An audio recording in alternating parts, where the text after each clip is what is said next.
The United States of America and Iran are nevertheless moving closer to a limited temporary agreement to end the war. The draft framework agreement provides for a halt to hostilities, but leaves the most contentious issues, such as the nuclear program, unresolved. Nevertheless, Donald Trump states that he is optimistic and says that the US and Iran have had, quote, good talks over the past 24 hours. And he expressed confidence that a deal could be reached in the coming days. But behind this public facade lies a completely different reality. It is reported that 50,000 US military personnel currently in the Middle East on aircraft carriers, destroyers, as part of expeditionary units, the Marine Corps, and on combat aircraft have now been placed on combat alert, and they're just waiting for the order to attack again. So what's happening now? Is it the approach to a deal, even if only a temporary one, or is it the calm before a new strike?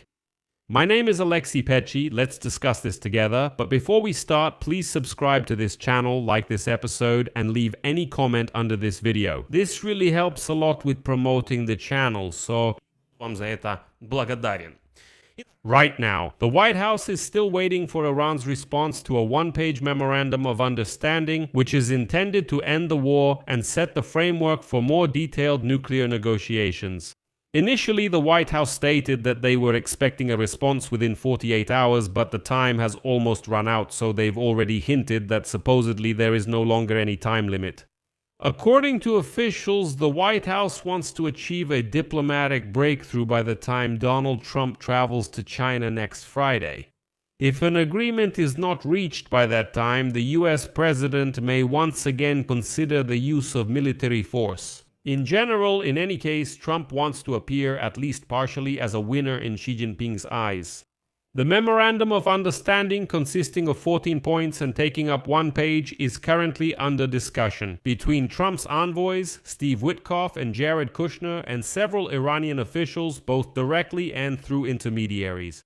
Among other provisions, the deal includes Iran's commitment to impose a moratorium, a temporary moratorium on uranium enrichment, the US agreeing to lift sanctions and unfreeze billions of dollars in Iranian assets, as well as both sides lifting restrictions on transit through the Hormuz Strait. But there is another aspect of this war: Israel. It is known that the day before, Israeli Prime Minister Benjamin Netanyahu and his team held several phone conversations with Donald Trump and his advisors to discuss the American-Iranian negotiations, since in Israel they don't quite understand what Donald Trump is actually trying to achieve. But Israel has now shown that it is acting autonomously. On Wednesday, the Israel Defense Forces carried out an airstrike on Beirut, targeting two high-ranking Hezbollah commanders.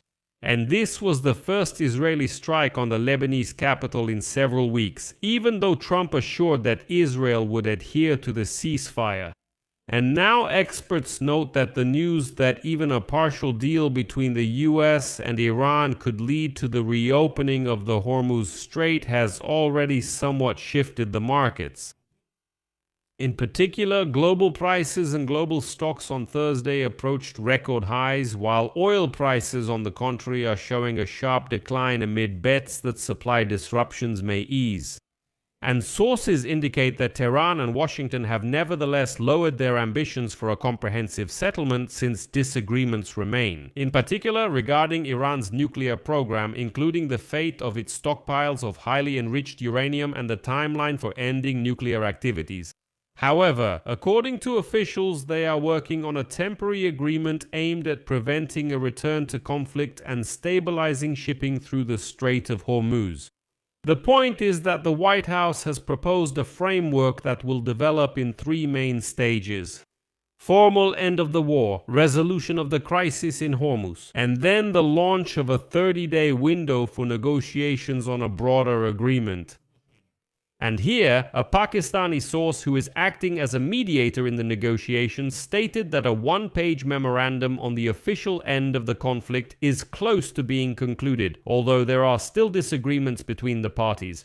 But the point now is not to solve all the issues at once, no, but simply to stop the war.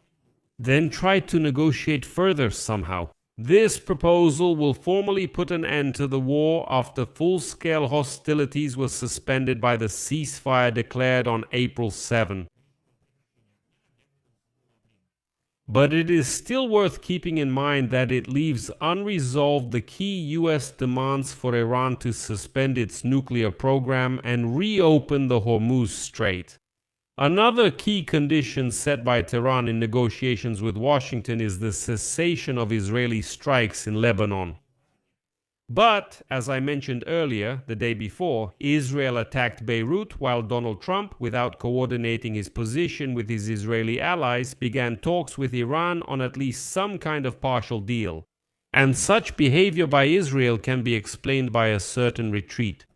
The fact is that the memorandum does not mention several key demands that Washington had made in the past and that Iran rejected. In particular, this concerns limiting the missile program and ending support for proxy groups in the Middle East, including Hezbollah itself. And for Israel, these are perhaps the most crucial issues, which may even be more important than Iran's nuclear program. But there are also problems with the nuclear program. The memorandum doesn't even discuss the fate of 450 kilograms of uranium close to weapons grade, which Iran still possesses. On the other hand, Iran has also softened its position regarding negotiations with the Americans, so Tehran no longer demands the lifting of the blockade as a condition for starting dialogue. Instead, Iran proposes to simultaneously discuss the opening of the Hormuz Strait, security guarantees for Iran, and its nuclear program. But Trump seems to be really ready to return to war if the deal falls through this time as well. Because the New York Times writes that Trump has sent about 50,000 military personnel to participate in the war against Iran, sending them on aircraft carriers and destroyers with expeditionary forces, in the Marine Corps unit, and on combat aircraft. With parachutes in their backpacks and survival kits, they all became part of Donald Trump's declared mission against Iran, which he stated, quote, was to destroy missiles and wipe their missile industry off the face of the earth. But, as you know, such an operation never actually happened. But now it's being reported that American troops are currently on high alert in the region, while the White House is sending mixed signals about the status of military action. For example, Secretary of State Marco Rubio stated that Operation Epic Fury is over. That's it. U.S. Secretary of Defense Pete Hegseth explained that the main efforts were soon focused on helping ships pass through the Hormuz Strait. Although Trump later clarified that even these efforts were eventually suspended, but, importantly, the troops remain in place and they are in a state of combat readiness.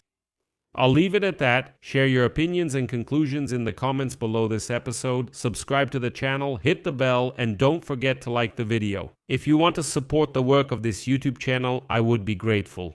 You can do this by making a donation using the links and details in the description of this video. Choose whichever option works best for you. I will appreciate your support, or scan the QR code on your screen. This is the easiest way to support the work of this channel. And subscribe to my Telegram channel, Pechiy News. The link is also in the description of this video. That's all for now. Take care. Goodbye, everyone.